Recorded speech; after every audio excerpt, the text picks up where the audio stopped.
Hello, Husker fans. Welcome to episode 268 of the Husker Football Fan Podcast. I'm Mike Harvat. And I'm Justin Swanson. In today's episode, we attempt to react to the Wisconsin game and look forward to when the season is... we look forward to the Iowa game on Friday.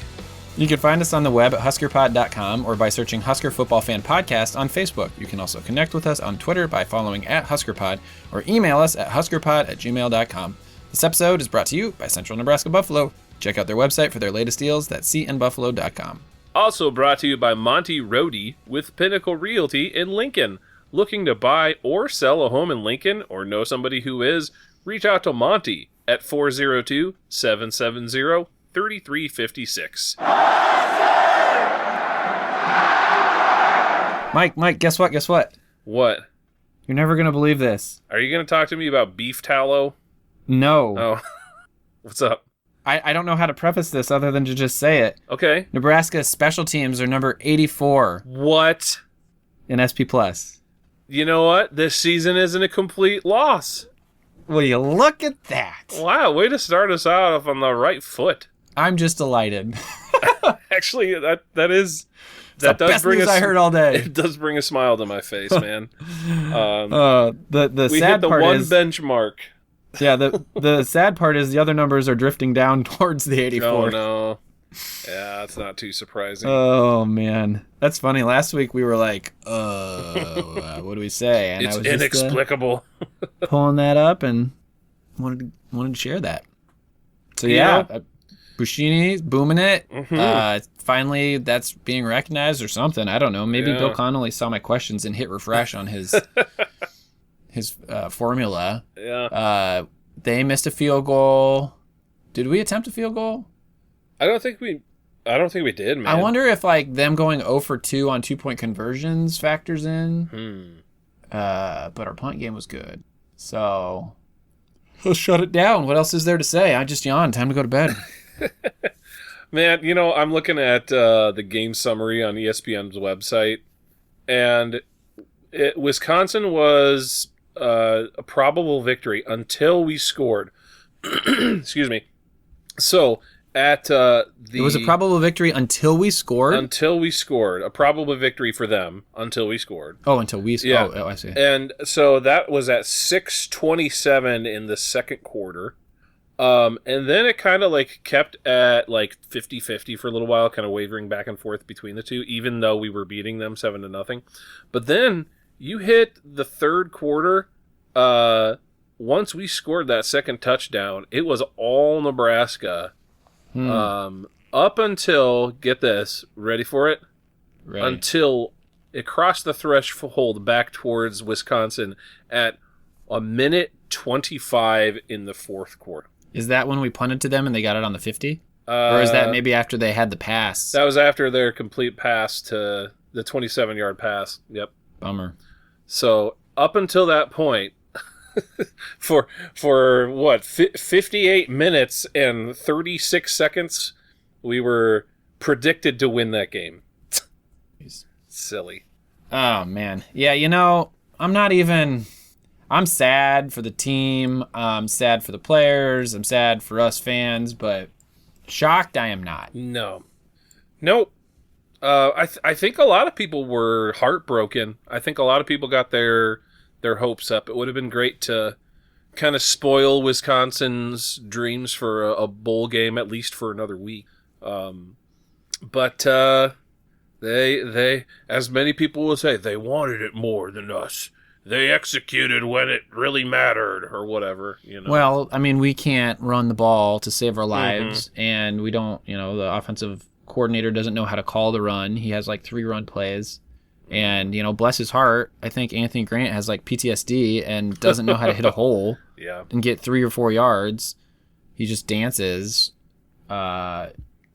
And we can't move the ball. It's the same reason that we've lost the last several games. I mean, the defense just runs out of gas at the end. Yep.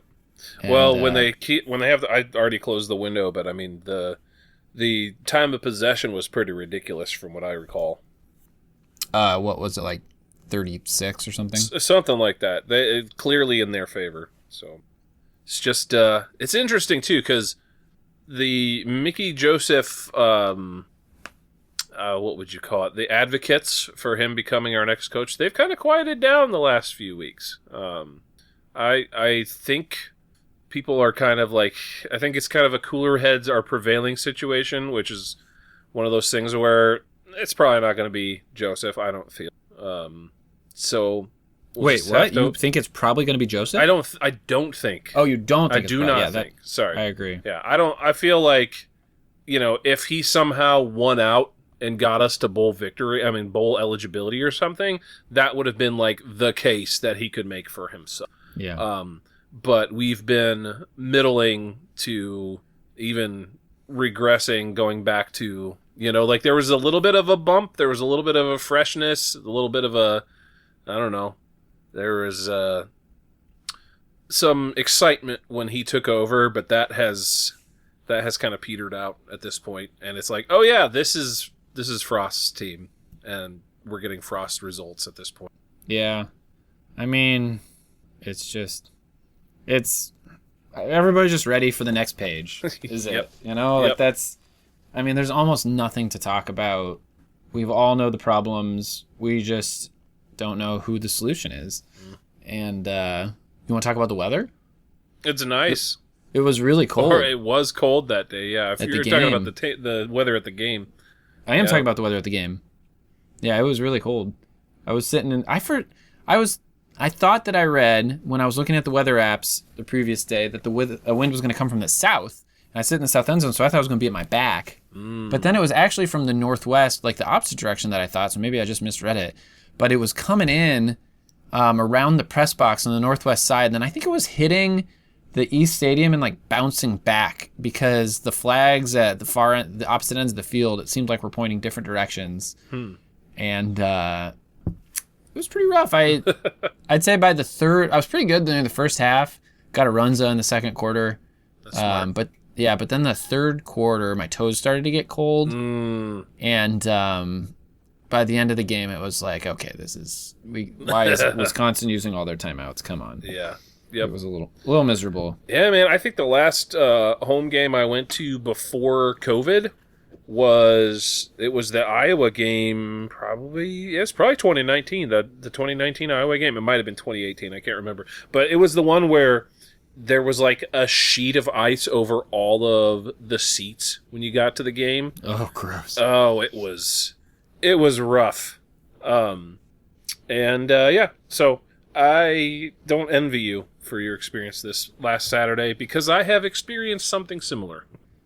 Yeah, I mean, I was glad to be there, but so people next to us on both sides were not there, and my aunt and uncle ended up giving up their tickets, so some friends were able to use those, and then my mom on the other end didn't come, so another friend was able to use those. So we had a group there, and but the stadium was maybe 80% full at start, and by the half it was dwindling, and it was pretty bleak in there. Yeah, dude, I hate to say it, but even 2 weeks ago, I guess it was 3 weeks ago at this point, the game that I went to with Danny, we were sitting in the stands. I don't think we actually sat in our seats because there were people sitting where we were supposed to sit. And we were just like, there's an open space over there. We'll just go sit there. That wouldn't have happened in the past. These have been the most comfortable games to attend in terms of seating this year that I've been to at Memorial Stadium in a while. So, I guess the other really fun thing that happened this week, it already feels like ancient history because of how busy of a weekend my family had. But our friend Dan Lust, the sports lawyer, who's been on the podcast a couple times, was in Nebraska for the game, and I got to spend a little time with him. Mm-hmm. So that was really fun. He's been on the show a couple times. We chat on occasion, and but it was the first time to meet him in person, and got to go see him speak on a law panel, and then saw him before the game, and then briefly at the game as well. So cool. Super fun, really really fun opportunity. Great guy. We've been texting. We'll have to get him here on the pod to debrief his experience in Nebraska. He told me that the everything he'd heard about Nebraska seemed to be true, except for like the Jasker hate didn't seem so intense when he was in person. He's like, "What's with that?" And I was like, "Well, that's probably actually a Nebraska thing too. It's, people are nasty online, but when you're in person here in Nebraska, I mean, you're not going to say mean things about your neighbor when they're standing right there." Yeah. I think that just speaks to how awful the internet is as a place. Like mild-mannered Nebraskans that have this half joking, mostly serious Creighton animus. When you're in person, they're like, I thought you hated them. Oh, them? No, they're just confused. And then you get out of mixed company and you're like, yeah, I really hate them. They're the worst. Oh. You know what I can't stand about Creighton fans? Dinkers is not that great. The only reason that Dinkers is good, or quote unquote, it has a reputation for being good, is because of its proximity to Creighton. Like it's the one place that people like latched on to like 30 years ago. Just no. Best burger in Omaha. Go to Bellevue. Go to Stella's. That's my recommendation. I don't know. I think I've been there once. I'm not sure. It's good. It's real. In a world. You know, the thing is they fry their fries in beef tallow. Justin and I were having a conversation about how everybody talks about McDonald's fries and how they've changed over the years, and there's always going to be that guy who's like, well, the reason that they're not as good as they used to be is because they used to fry them in the beef tallow. Okay, all right, we've heard it. We know. We get it. Ugh. Your passion just shines through my moments like these. It's like when anybody brings up the SR-71 on Reddit, there's a story people talk about. But anyway.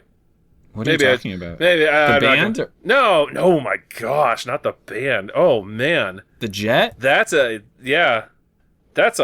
flashback. Oh, my gosh, SR-71. I can't even name their hit. They had one hit, and I don't remember what it was. Yeah, I'm going to Google it. Was it Flavor of the Week? Was that it? And it's spelled W-E-A-K? Right now? No. Tomorrow? Who sang Flavor of the Week then? 1985? Maybe. Is that the song? Oh, Flavor of the Week was by American Hi-Fi. Oh, boy. That was the one where they're like, Two Stone, Nintendo. Oh, yeah. Oh, goodness. All right, now I'm going to YouTube. Right now, I just can't hear that song in my head yet. I gotta watch an ad. Anyway, what were we talking about? I don't even know, man. It's like, what? I don't even want to talk about this band this game. Well, we do have one game left. I'm listening to the intro to this punk rock song from the early aughts. She clings to me like cellophane, but now that's over. Okay, Right Now is the one. That's the one that everybody. That's what knows. I'm listening to. Yeah, I remember that. Why do you always? Hi. Okay, yeah. Remember how all the music videos from the early 2000s? It was like they filmed it like in the middle of summer, and they turned the saturation on the video like to 1,000%. It's like so colorful. Huh. I guess I wouldn't have made that observation. Everything has become muted. That's why we keep you here. Yeah. For the hard-hitting analysis like that. Go watch a couple of Sum 41 videos. They'll be the same. Yeah, I think that's more of who I was thinking of when I was thinking of SR-71 was actually Sum 41. So that's the Justin and Mike punk rock corner. Hey, Sum 41's a good band. I'll stand by that. Okay. Anyway. For the rest of SP Plus, Nebraska is 77 overall, 78 offensively, 72 defensively, and 84 special teams. Baby! Yeah! Woo! So are the special teams improving, or I mean, I'm convinced he hit refresh on his formula or something. Like okay. What? That's like a 50 spot or 40 spot jump, right? Mm-hmm. Yeah. It was like 128, 129, 130. Mm-hmm. I don't know how that changes in one game. I'm losing my faith in you, Bill Connolly. How much do they pay you to give away your dignity? Well, Let's talk about Iowa. We got a game on Friday in in Iowa City. always makes me sad when our last game of the year is not in Nebraska, but here we are. ESPN, the old FPI, it's given us a 17.1 chance, percent chance of victory. That's that's, you're saying there's a chance, right? Mm-hmm. Like I'm looking here. The spread as of Monday night is 10.5 points. Obviously in Iowa's favor, but can they score 10.5 points? Actually, I thought their defense has gotten better. Yeah. Well, yeah. I mean, it's been an interesting season for Iowa. I think a lot of people were kind of dogging on them early on just because they were losing games here and there, but they really have kind of put together a strong back half of the season, taking out Northwestern, Purdue, Wisconsin, Minnesota all in a row here. If they beat us, they win the West. Yeah. There was a time when it was anyone's game. I'm almost more interested in them losing the West than in us winning the game. Yeah. I mean, it was a win for us. It's meaningless, but a loss for them, that's something. And substantial. That can be motivating, if people ask, well, what is there to play for at this point? It's like, well, if we can spoil Iowa's season, that'd be great. Delightful. If, as a fan, I would love to not hear from my friends who are Iowa fans talk about how much they hate us and how much we deserve to lose. I've said this before, but I am so emotionally checked out of the results of these games that I see jabs from other teams and I don't even care. It's like, yeah, we stink. Like, your jab doesn't hurt. Like, if we are competitive and we narrowly lose and they can dig us for a year when it's like, oh, if this or that had happened, we would have been good. Like, it's not even that. It's like, we're so bad. We're going to be 3-9 or 4-8. Those are the two options before us right now. And we were 3-9 last year and we're getting a new coach. And so, I really would like to win. Would really like to beat Iowa. If it doesn't happen, I'm going to flush it and I'm going to, I was going to say flip over the soccer game, but I think the soccer game will probably, even though it starts at 1, so it'll be over before the football game. What's your thoughts on everything here? Well, I hear that, but I just can't help it, man. With all the other teams that we've played, if they win, they want to rub it in. Okay, whatever. But you can't tell me that it wouldn't feel so good to beat Iowa. Oh, of course not. Don't get me wrong. I mean, I would really want to see that happen. I'm just saying, like, the losses don't hurt as much as they used to because we're just so bad, and there's obviously a change coming. I mean, if Frost was maybe going to come back and he was on a tear or something, there's just so little to gain and so little to lose at this point by wins or losses. It's kind of like your grades in high school. Like, go on. Once you get your first B, like that first B feels like the end of the world, but then a C creeps in every once in a while, and the next thing you know, Speak for yourself. you don't care anymore. It's like, yeah, whatever, I'm passing. But the problem with Nebraska is we can't even say that. We can't even be like, at least we're bowl eligible every year. Nope. It's been a long time since we could say that. Let me tell you about Iowa SP Plus here. Sure. They are 19 overall. They're 7-4. I'm not even going to waste the time telling you who they beat and who they lost to. Their offense, they are at the opposite end of the spectrum here. Their offense is 112th. Their defense is 2nd. Their special teams is 6th. So, defensive points might make a difference here. Mm-hmm. I know it has for them consistently. It would be neat if it did for us. So, when do you think they're going to make the announcement? Monday? Oh, that's a great question. I mean, what, like we said last week, what if it's someone who's playing in their conference championship game? Yeah. Yep. What if it's someone who, has a lot more to gain? Bro, I was talking to somebody this last week. I was talking to a guy at church on Sunday. I'll just say that. And he's one of those guys that is like, he is on the message boards. Like, he's reading everything. He's sorting through all the rumors. He had a story dangerous to tell me for every coach, excuse me, tell me things like, we did offer Urban Meyer. And, we were going to lock it in with Matt Rule. but his buyout with the Panthers is so big that we couldn't. People are just convinced of these stories. Yeah, and then there was somebody else who was like, and their wife wouldn't let him leave. Like, she's, I'm not going to follow you to be a coach again, kind of thing. It's just like, wow, I mean, it really is kind of a soap opera for the people who are invested in it. You know, like there's all these storylines, I guess, all these things, and like, I mean, just think back to everything that went down before they announced Mike Riley. Like, all the rumors, like, everybody was so sure of X, Y, and Z. And then Mike Riley gets announced, and we're like, what the heck? Exactly. I think that was actually what you said on the very first episode of our podcast was, I'm sure you were thinking what we're all thinking, which is, who? I've never heard of her. Yeah. But hopefully, hopefully at the end of the day, Nick Saban will take the job. I've heard his wife is not leaving Tuscaloosa. Oh, you're breaking my Tuscaloosa heart. Is that a actual song or just sounds like one? That would be a reference to the television show Scrubs. That's been a while since I've watched that one. Wow. Yeah. It's from like 10 years ago. Yeah, I didn't really watch Scrubs. I certainly know it was popular. Sure. Didn't Oh, speaking of 10 years ago, Justin, do you want to feel old? Do I have an option? No. Okay, go ahead. The last time we beat Wisconsin, you were not yet a father.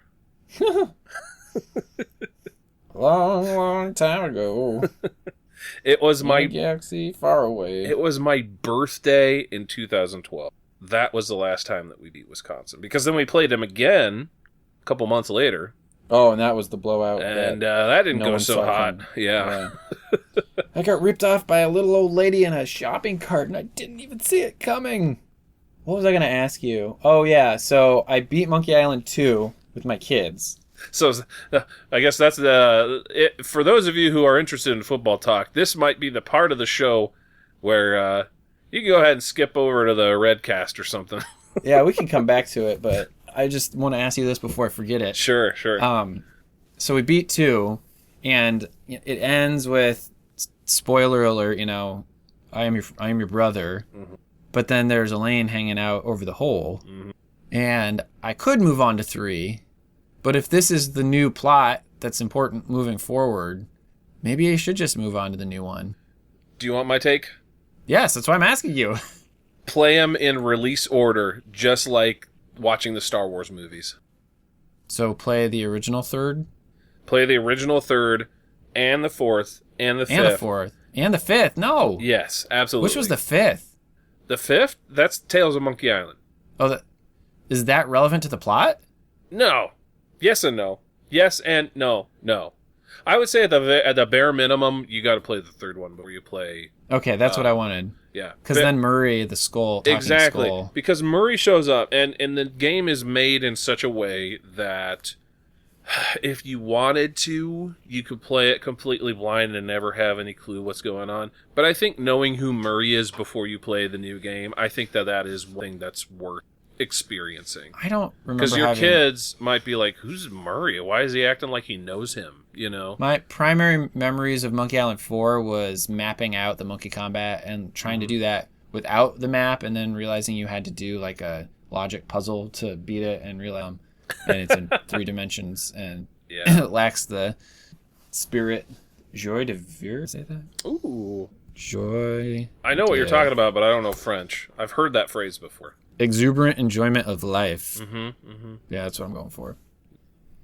Are you considering going to the football game on Friday at all? Like in Iowa?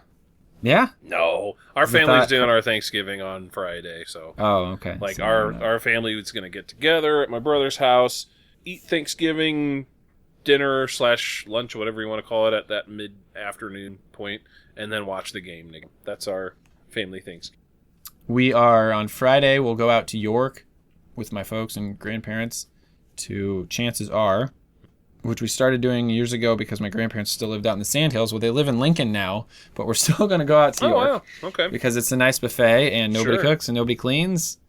And then I think we'll come back here afterwards for just hanging out. And then I guess Friday we'll maybe just be at home on our own. watching football, and Eating then leftovers. Oh wait, you can't think of doing no, leftovers. yeah, we won't do that. And then Saturday we'll go into Iowa to be with my mom's side of the family. Is always, has been tough for the last how many years since we beat Iowa. Here's what you got to do, Justin. On Thursday, you got to line your pockets with baggies because it's an all-you-can-eat buffet, right? It doesn't say all-you-can-eat here. Oh, that's a good way to read the fine print. That, my friend, is a reference to the problematic show from our youth, Blank Check. Hey, here's a game to talk about. Did you watch any of the World Cup today? Do you want me to answer that question? Okay, I watched it with coworkers, and I was really disappointed in our 1-1 tie against Wales. They had a number of chances early on, and then I feel like in the second half they just kind of went dormant, and Wales got their one goal on a free kick opportunity because our guy came up behind a dude and fouled him hard in the box, and the goalie guessed right on the direction. I couldn't tell if he got his hands on it or not, but the ball got through. And so now we're in this group with Wales, England, Iran. England beat Iran today 6-2. So now we have to run up the score on Iran, which is our next game. Or no, it's England is during the Iowa game. So I mean, ideally we win, of course, but it seems unlikely that we win or tie. So we got to not get beat too bad and then run up the score on Iran in our last game and hope that England pounds Wales and that Wales doesn't run it up on Iran. So anyway, that could be more disappointing than the Iowa football game. I don't know. I've already kind of expressed how I don't feel super connected to what's going on right now by choice. It's a defense mechanism. Any thoughts on that? I really have no opinion. International football matches. Okay, well, yeah. It can be fun. I wore my American Outlaws shirt today. When I've gone to soccer games, it has been enjoyable. It's kind of like basketball for me. I would never choose to watch basketball on television. If you go to a game, you can find a way to enjoy it. That's fair. Actually, you want to know the most disappointing sporting experience I've ever had? Sure. I went to a NASCAR race at the Kansas Speedway a few years back, and literally nothing happened. What do you mean? It was 2 hours of dudes driving in circles. There was no drama. The guy in front stayed in front.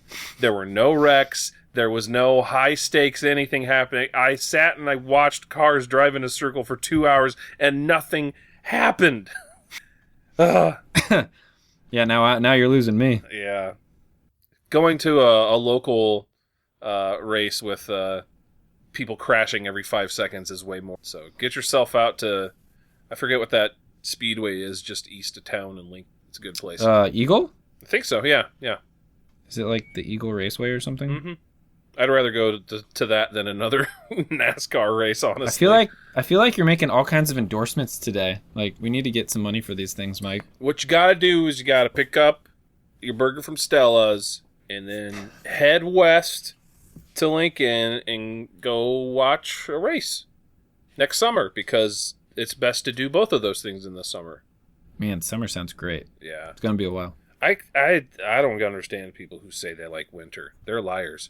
The second I have to scrape anything off my car, I'm like, how can anybody prefer this over, I'm going to leave my house and just being able to walk outside without putting on a coat. I'm going to live my life. Exactly. Hey, I think we need to wrap things up here. We will certainly record a reaction to the Iowa game, win or lose, and then, folks, you can bet me and Justin are going to have a conversation when a new coach is announced. So if that's next week, great. If not, well, we'll just wait and see. We're also kicking around the idea of, I don't know, should I say this? Of opening up the call-in line. Oh, right. Yeah. I feel like y'all are going to have opinions to share. Yeah, a little season post-mortem with y'all. Or even just coach reactions. Oh, that too. Or coat reactions. Do you hate winter too? Coat Okay, hey, go Big Red, Mike. Go Big Red.